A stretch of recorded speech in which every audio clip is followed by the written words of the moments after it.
My name is Constance Taylor. I live in Lansing, Michigan, but I'm originally from Cadillac, Michigan. Awesome. Could you tell me a little about your life? I am 23 years old. I'm a single mom. I have an amazing 4-year-old daughter. I do a lot of political activism, mainly marijuana activism in the state of Michigan. And I work at a pizza place, and I just started a new business retailing for vaporizer pens and stuff like that. So I'm pretty busy. So you're a part of the cannabis industry, actually. Yes. Cool.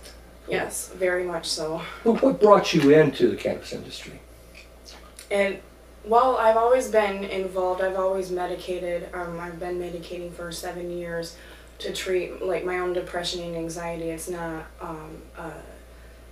qualifying condition in the state of Michigan, but it does help, and it is a qualifying condition in other states. And I started getting into the activism last year. I did my first protest rally and spoke at one last September, and I really started getting more involved when I found out that my dad medicated, and that he medicated so that he could eat because of his own illness, and then from there I became his caregiver.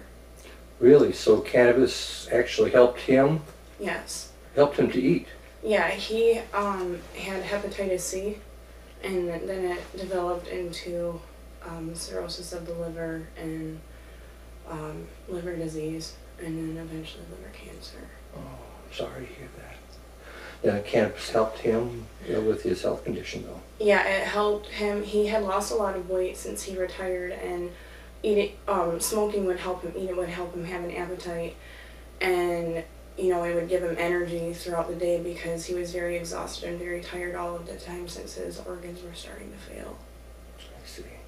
I see. So this actually, seeing him benefit from cannabis actually kind of energized you to Yeah, and it definitely opened up our relationship because I just ended up catching him smoking out in the barn one day, and I already knew what it was, but I was just so baffled that my dad, who was a retired college professor and ex-private investigator and all of this stuff, was smoking, and I was like, "Dad, what is that smell?" And he was like, "Constance, that's exactly what you think that is." And he already knew that I knew what it was, and that's when he told me that he medicated so that he could eat. And then from there, it opened up a new level for our relationship, so that way I could tell him, well, I'm a registered patient now. And, I got him copies of the law, and I could help him out, and I started bringing him candies because eventually smoking was just too much for him to do. And he would rather medicate through the edibles that way. And it was more discreet. His wife didn't know, and she never knew. Wow, really? So that was something that just between you and him? Mm-hmm. That is so awesome. Yeah. That is awesome. But you said too that you do use it for yourself also. Mm-hmm. And it helps you with depression? Yeah, and when I was 16, I was diagnosed with precancerous cells in my cervix and was told that I would have a less than 3% chance of conceiving myself. And for 6 years, I had to go back every 3 or 4 months for biopsies on my cervix until I finally got my first normal pap smear back last year. I see. That's a big worry for you, wasn't it? Yeah. Yeah. Definitely.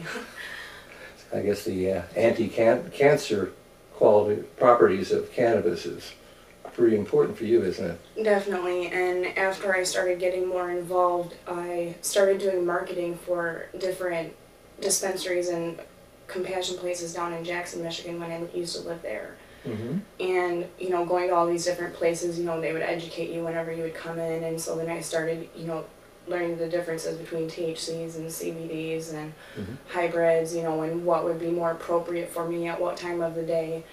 And that knowledge ended up helping me be able to help my dad later on throughout the different stages of his cancer. Well, that's awesome. That's really important. And now you're using that information to help other people. Yeah, and I am a spokesperson for the Human Solution Michigan chapter. So I just did a radio interview for them to kind of raise awareness for it. and, you know, just get marijuana reform out there and to try to get more people involved in it because it's just a plant. That's true. The Human Solution is a nonprofit grassroots organization that focuses on marijuana reform nationally. It was founded by Joe Grumbine out of California, and basically what we do is we provide court support. It's a $10 one-year membership. Part of the proceeds from the $10 membership goes towards court support. If you can't afford to get to court for your court date, they help you out with gas money. You know, you write to POWs, solidarity ribbons, our pamphlets, our website. We are strictly funded by donations, and that is it. Nobody in our organization is paid. It is all strictly volunteer work. It's excellent.